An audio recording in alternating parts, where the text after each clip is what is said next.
Ressentez le souffle, ressentez les deux narines.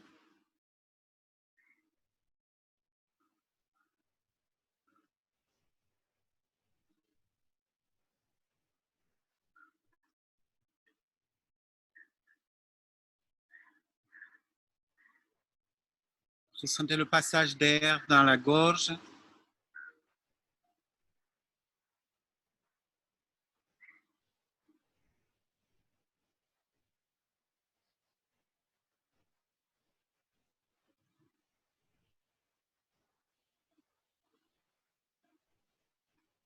Descendez la attention avec le souffle jusqu'au Muladhara.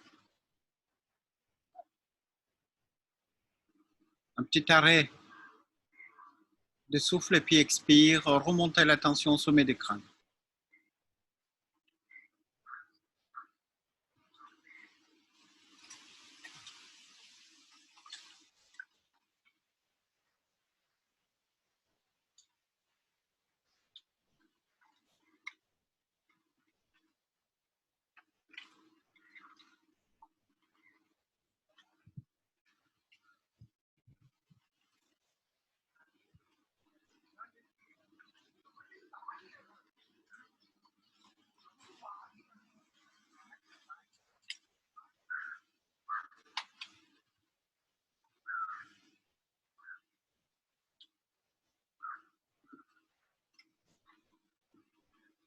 Le Muladhara, visualisez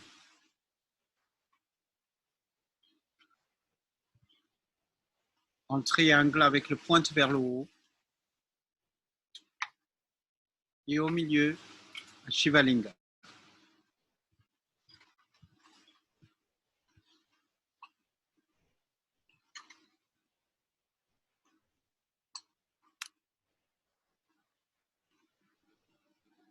Pendant la retention de souffle,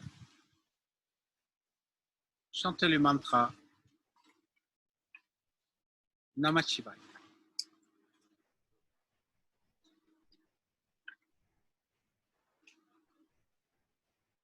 Si possible 6 fois ou 9, 12.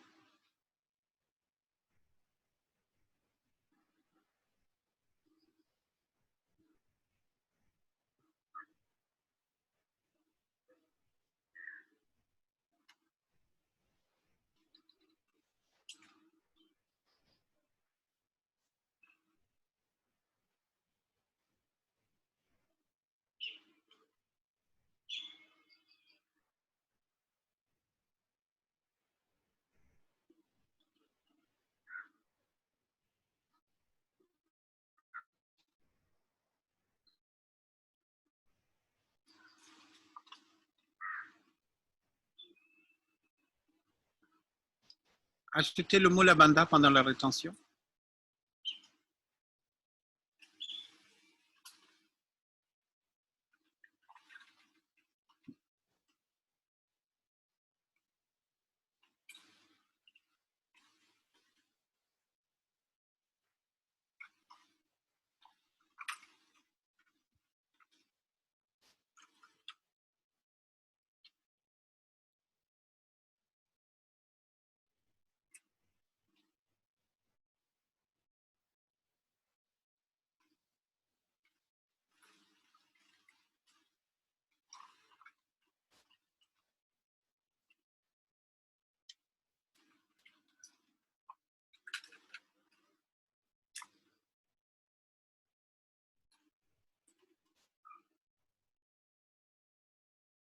Et puis, lentement, relâchez. Simplement respirer. Portez l'attention au niveau du cœur.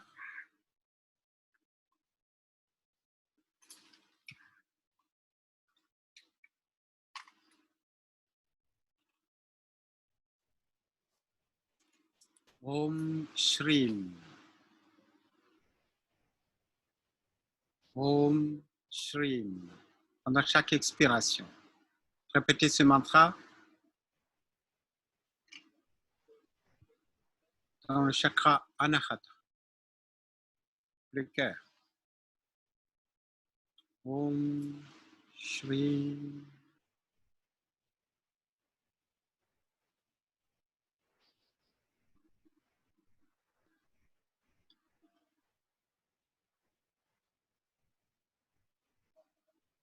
Ressentez la joie, la détente.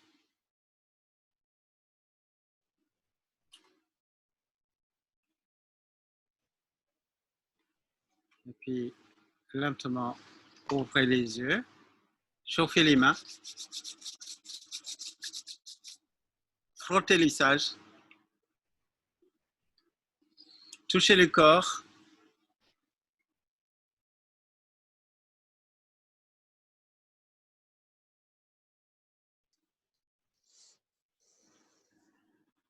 Aujourd'hui, je voulais vous dire, la pensée de notre propre disparition, c'est une voie spirituelle.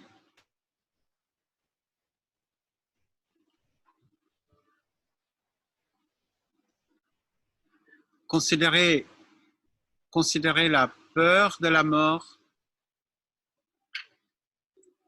comme quelque chose de très riche, spirituellement parlant.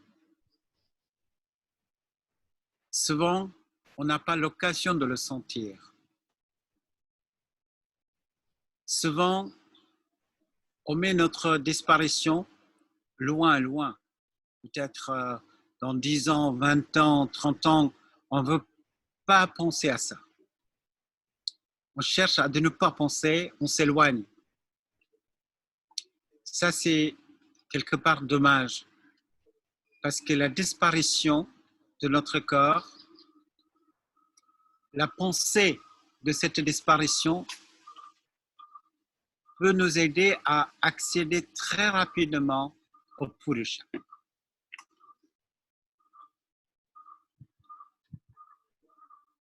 Vous pouvez pratiquer cela, c'est-à-dire chaque jour, c'est une préparation pour notre propre disparition. Si vous prenez ça au sérieux, ça devient un véritable chemin spirituel. Réglez tous les comptes avec toutes les personnes. Préparez-vous chaque jour. Comme c'est notre dernier jour, c'est une préparation et c'est un art de vivre. C'est une préparation pour la mort. C'est-à-dire, vous regardez le monde pour une dernière fois. Aujourd'hui, c'est notre dernier jour. Ressentez l'amour que vous avez pour toutes les personnes. Aujourd'hui, nous allons partir. Je vais partir. Quand vous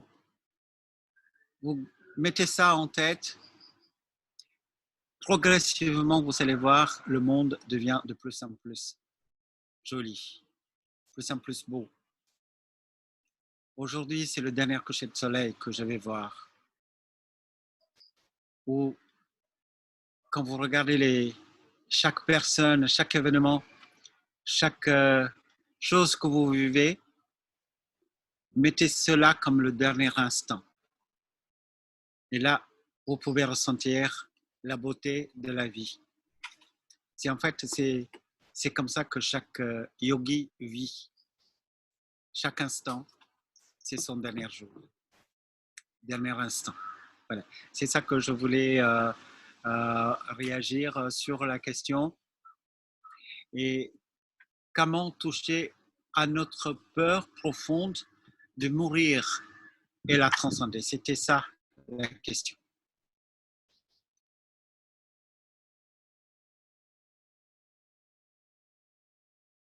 Alors d'abord, Samkhya. Certainement, plusieurs personnes parmi vous ont déjà pratiqué le Vipassana, certainement à Auxerre ou ailleurs. C'est très populaire, l'école de Goenka, qui disent que c'est exactement la même méthode que Bouddha a enseigné. Donc, pour ceux qui n'ont pas vécu ça, je donne quelques simples descriptions. Vipassana, ça veut dire la vision pénétrante. Donc, dans le sentier octuple de Bouddha, on commence par point de vue juste, pensée juste, parole juste, action juste, moyen d'existence juste et l'effort juste, l'effort de l'éveil, hein? L'effort juste. Après, écoute du corps. Écoute du corps. C'est très important et qui nous amène à Vipassana. Alors, donc, ça, c'est le sentier octuple. C'est très bien organisé.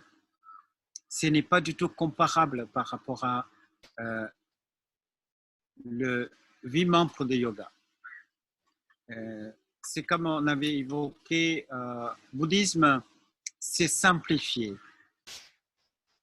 C'est pour grand public.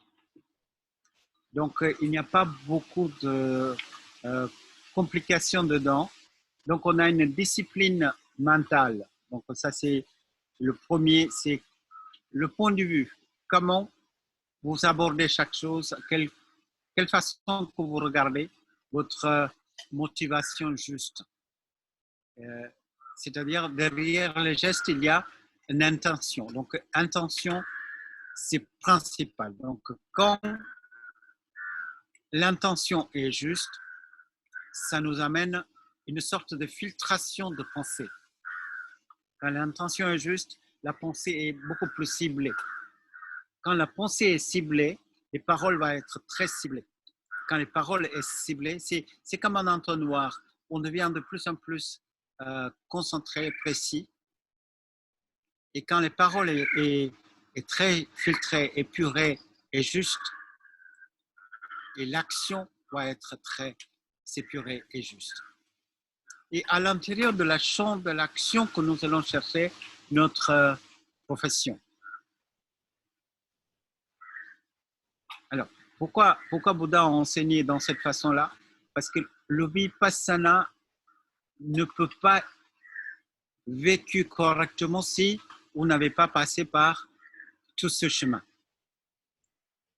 Donc, une fois que votre profession est correcte, c'est important de choisir votre profession en fonction de votre dharma.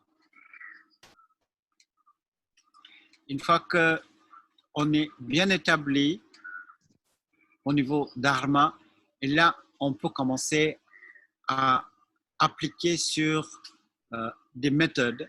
Donc, effort juste. Pourquoi effort juste était donné? Parce qu'à l'époque de Bouddha, les efforts, les gens pratiquaient d'une façon extrême. On arrête de manger pendant 2 mois, ou on fait des pratiques de pénitence très compliquées, physiquement, des mortifications du corps, tout ça. Donc, il voulait que la pratique soit juste. Donc, c'est un conseil également, je vous demande, ne vous éparpillez pas dans des innombrables chemins proposés par beaucoup de maîtres dans des différentes écoles, différentes époques, différents pays, et restez sur seule voie. Et je voulais pas que vous mélangez ça avec la religion. Donc, quand je dis investissez sur une méthode, ce n'est pas le prosélytisme ou en disant que c'est cela la voie et d'autres voies sont pas justes. C'est pas ça. En tout cas, c'est pour l'Inde, et il y a cette importance de chemin qui doit être adapté à l'individu. Donc, parce que pourquoi c'est comme ça? Parce que l'individu est au centre de priorité. Et le chemin va s'adapter pour l'individu. C'est pour ça qu'il y a la nécessité de maître. Le maître va nous aider à, à trouver le meilleur, en tout cas en fonction de notre niveau. Et, et s'il n'y a pas la présence de maître, il y a cette difficulté de se perdre dans des énormes techniques. Donc, on va entendre une personne qui va dire, OK, vous allez pratiquer cela, et puis après 6 mois, un an, on entend quelqu'un d'autre, on lit un autre bouquin. Ainsi, notre énergie n'est pas investie sur une pratique. Donc, l'effort juste, c'est ça. Et après, écoute du corps. Ça, c'est fabuleux parce que c'est tout le monde peut le faire.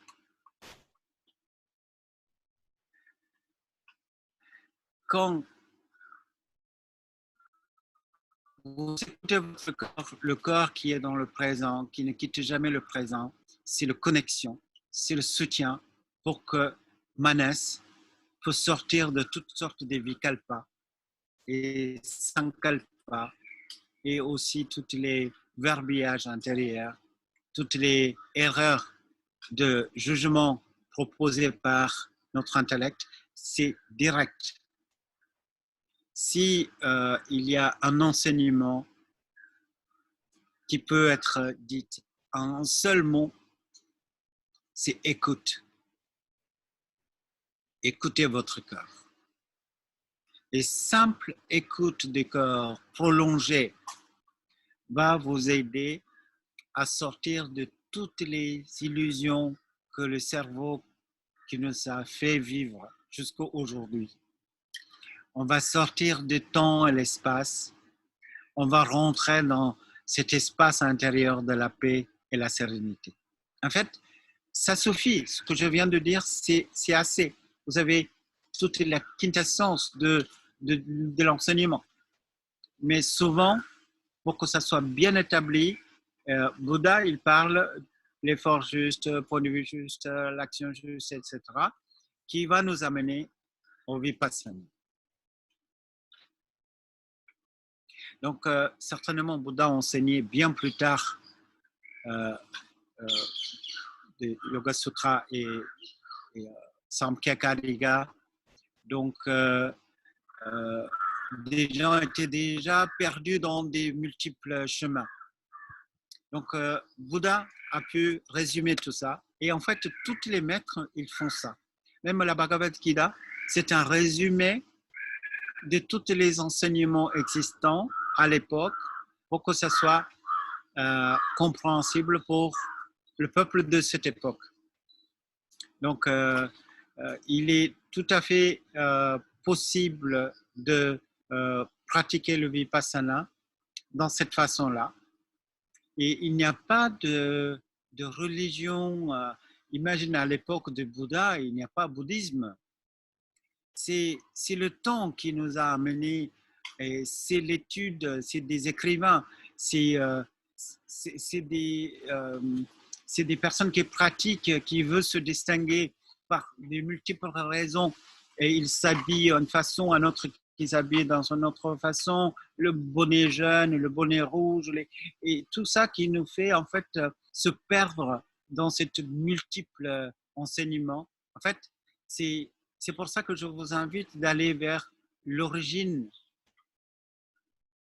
Quand on va dans l'origine, tout est simple, tout est limpide. Voilà, pourquoi pas étudier tout, mais comprenez la racine de chaque chose. Merci. Alors, donc, c'est ça que je voulais réagir sur ça. Le Samkhya va plus loin parce que Samkhya nous donne beaucoup plus d'outils et vous allez découvrir petit à petit.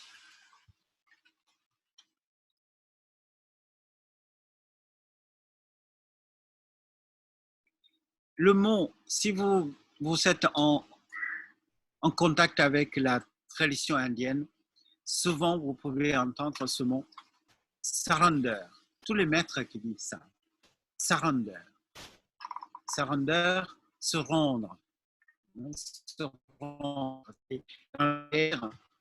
Quand on dépose nos armes et qu'on dit « je ne combats plus ». En fait, ce mot est très intéressant. C'est le début de l'éveil. Arrêtez tous les efforts. Je vais vous aider avec une petite histoire.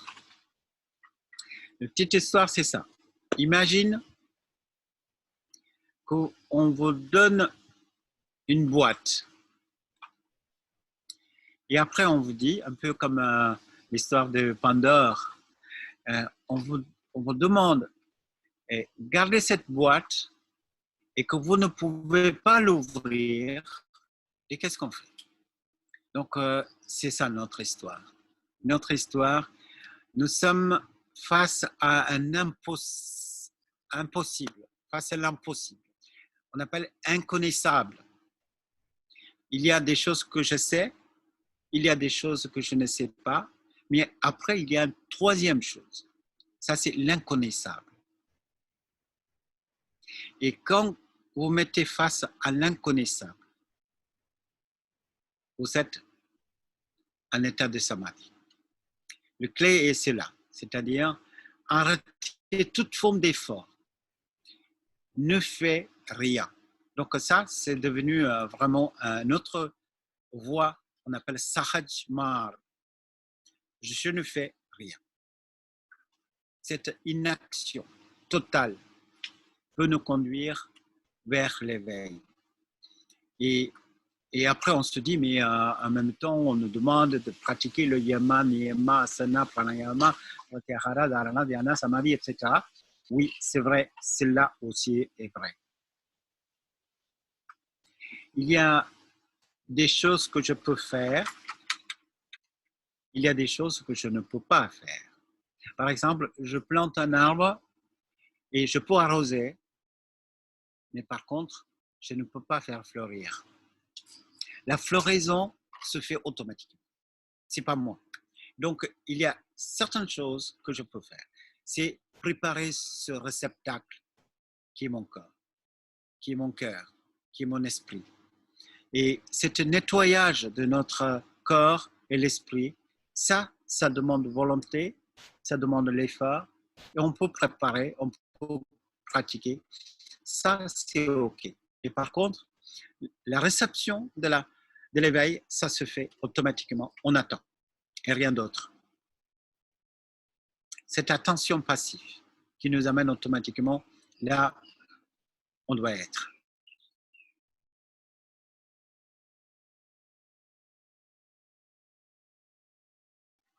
Je ne suis pas contre. Je ne suis pas contre.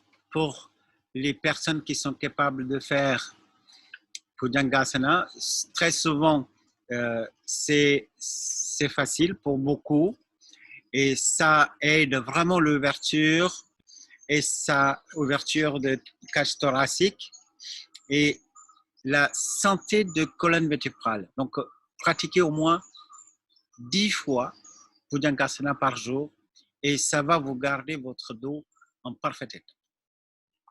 Et Halasana, ça devient beaucoup plus difficile. Tout le monde ne peut pas aller dans ce mouvement. Donc, faites attention aussi pour ceux qui sont pas capables, qui ne sont pas capables. Faites attention, très attention. Allez doucement si vous désirez de développer ça. Halasana, Charu, a une très grande importance parce que ça va aider à développer votre vision avec vos yeux, également la vision spirituelle. Et Sarvangasana, souvent on dit dans la tradition, c'est la mère de toutes les postures. Shirshasana, c'est le père, Sarvangasana, c'est la mère. Et la raison, c'est une incroyable capacité, cette posture, pour harmoniser notre système endocrinal. celui qui pratique à peu près 15 minutes par jour, c'est le maximum. Hein. Ne cherchez pas à faire non plus systématiquement 15 minutes. Pour les débutants, je vous invite à faire que 3 minutes, pas plus. Mais on peut aller jusqu'aux 15. Mais restez 3 minutes, ça c'est suffisant. Vous allez avoir une grande maîtrise de vos émotions. L'énergie revient. Et aussi, c'est une inversion. C'est une inversion qui va nettoyer le corps et stimuler tout le système nerveux. Donc, c'est vrai. Mais ceux qui sont capables de faire, faites-le. Mais il n'y a pas d'obligation. Et ne donnez pas l'absolue nécessité sur les postures. Et si votre corps permet, faites-le, c'est bien.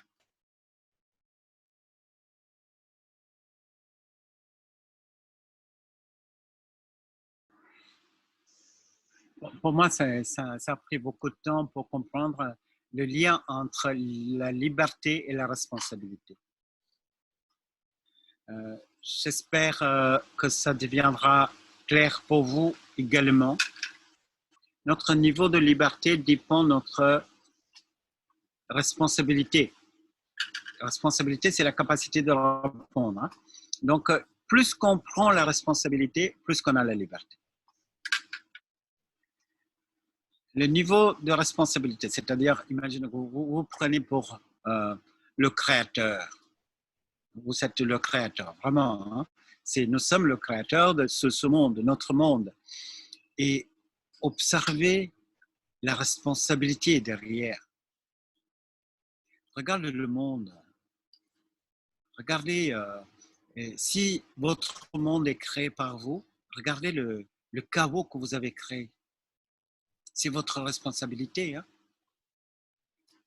C'est-à-dire quand vous prenez la responsabilité absolue, en fait, la réalisation de soi, c'est de prendre le plus haut niveau de responsabilité. Quand quelqu'un qui pollue la terre, le Tchernobyl ou le Fukushima ou des guerres, tout ça, je suis responsable. Et là, c'est incroyable la liberté que vous pouvez ressentir. Et les contraintes physiologiques, c'est rien. J'ai besoin de respirer pour continuer à être. J'ai besoin de boire, manger. J'ai besoin d'obéir à la loi de la société. C'est rien. C'est pas du tout une contrainte parce que c'est plutôt, regardez ça comme une sorte d'entente avec la nature, avec la société pour pouvoir fonctionner ensemble. La loi, c'est l'amour. Imaginez vous conduisez, oui, en France, on conduit à droite, mais c'est par amour qu'on fait, pour soi et pour l'autre. La loi, les contraintes sont en fait notre façon d'expression de notre préoccupation par rapport aux autres et par soi. Donc, ce n'est pas du tout à regarder ça. Tant qu'on est dans la société, c'est une entente mutuelle de respect. Mais par contre, il y a d'autres choses. La liberté, c'est notre véritable nature de Purusha. Purusha, il est libre. Purusha seul qui est libre. Aussitôt que je m'identifie au corps, le Purusha qui se prend pour le corps, c'est fini. Il s'est oublié complètement. Donc, il y a une liberté spirituelle. Celle-là, accéder. Quand vous allez accéder à cela, vous allez comprendre que vous devenez de plus en plus capable de prendre la responsabilité vis-à-vis de ce monde. Regardez Bouddha. Il a vécu 40 ans. 40 ans dans les rues. C'était un prince. Il pouvait avoir une vie tranquille dans le palais. Mais il a compris être un roi, ça veut dire être un parasite. Il a compris que on peut faire mieux. On peut faire du bien aux autres mieux en restant dans cette vie humble, au bord de la route, toujours accessible pour des gens qui souffrent, pour dispenser un enseignement, parce que c'est ça qui va véritablement régler le problème de la société, également de chaque individu.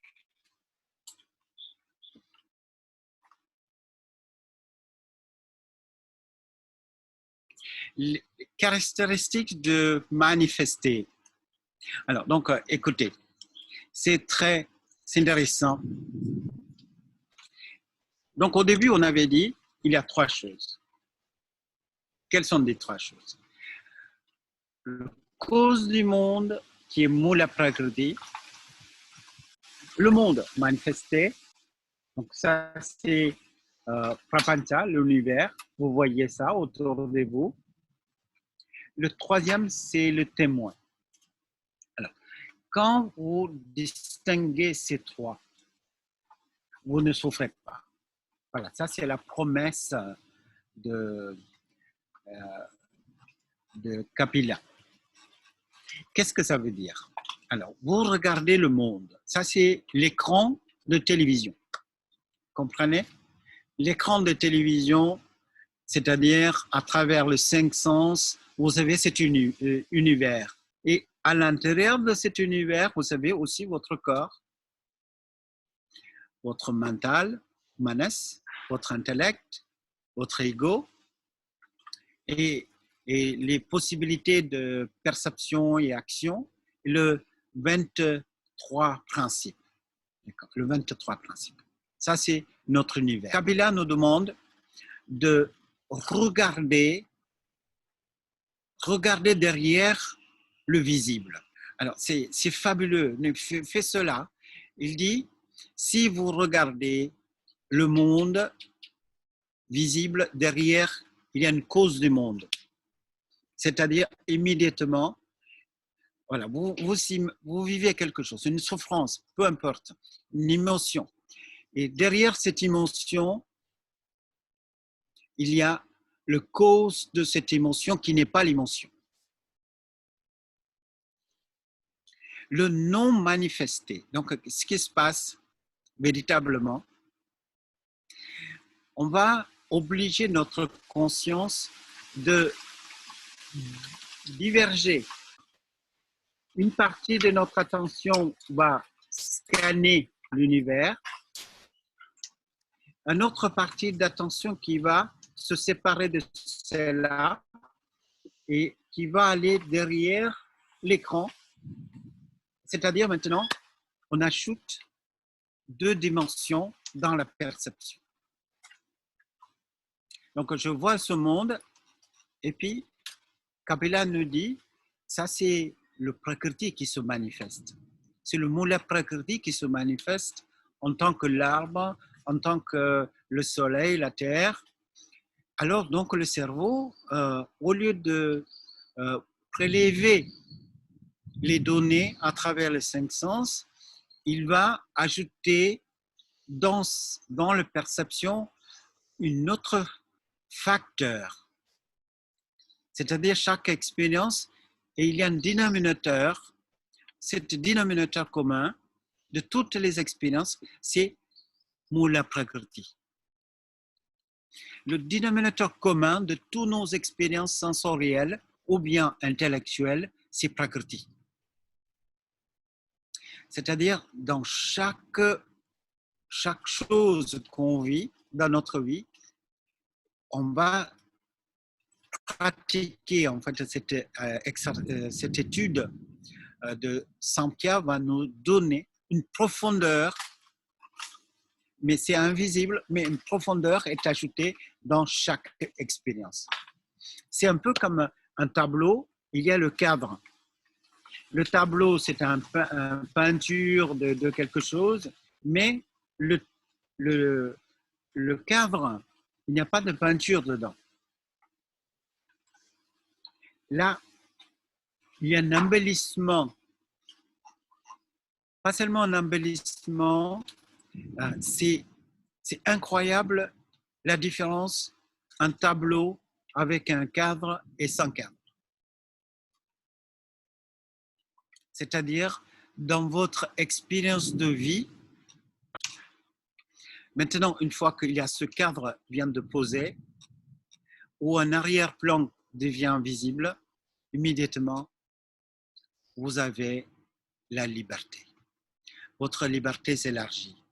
Il y a un contraste dans toutes les perceptions du monde, il y a un contraste de Mula Prakriti. Et après, on est en train de dire que tout ce qui est dans le tableau vient de cet arrière-plan et toutes les expériences, quand vous voyez, en fait, on va dire, mais ça c'était dedans. On n'est plus perturbé par des expériences de monde. Une tranquillité immense va grandir. Tout ce qu'on vit, en fait, on va dire, mais c'était dedans, mais juste ça vient de sortir. Vous rencontrez quelqu'un ou quelqu'un se fâche avec vous qui dit un mot gentil ou le contraire, et celui qui sait le Sankhya, en fait, avant que la personne qui a dit le mot qui vous a blessé, ça a été déjà avant, ça existait déjà avant, sinon ça ne peut pas sortir. En fait, et le sage qui pratique, en fait, il est dans un état de tranquillité incroyable. Et il peut dire, tout ce qui est arrivé, ça devait arriver. Tout ce qui est arrivé, il n'y aura pas d'autre chose qui peut arriver. Et ça, c'est très important. Donc, dans le Samkhya, donc, c'est mentionné. Donc, le monde est arrivé et ça ne peut pas être autre chose que cela. Ça veut dire, souvent, on est en désaccord avec soi-même. J'aurais aimé que j'ai une autre tête que celle-là que j'ai. Mais quand on étudie le Samkhya, ça ne peut pas. C'est ce qui est arrivé, c'est le seul qui peut arriver. Et cela est bien, en plus. Pourquoi cela est bien? Parce que c'est la manifestation de Mula Prakriti, c'est-à-dire la mère universelle, l'énergie cosmique. C'est le Shakti qui se manifeste. Donc, en fait, quand on regarde quelque chose et on ne voit pas ce qu'on voit, on voit simplement la mère cosmique qui est en train de manifester. C'est la danse de manifestation de la mère cosmique. En fait, on commence à apprécier le spectacle. Et chaque matin, quand je me réveille, je dis, mais c'est aujourd'hui, qu'est-ce que la mère cosmique qui va me présenter? Hier, c'était le coupure des réseaux. Elle voulait me donner ça, elle voulait m'offrir ça. Et aujourd'hui, et ça marche. Et c'est toujours, c'est la mère cosmique. C'est l'énergie, c'est le Mula Prakriti qui se dévoile. En fait, on devient de plus en plus capable d'apprécier ce spectacle. Mais ce n'est pas fini. Et le troisième, c'est Purusha, les témoins. Et quand on arrive sur le témoin, qu'est-ce qu'on nous dit? Les témoins, c'est ce que vous êtes, ce que je suis au fond de moi. Le témoin, il est libre de tout ce qui se passe dans l'écran. Et le témoin, il n'est pas perturbé ni affecté, qui n'a pas de début, qui n'a pas de fin. Et là, la relation qui s'établit, c'est entre Purusha et Prakriti.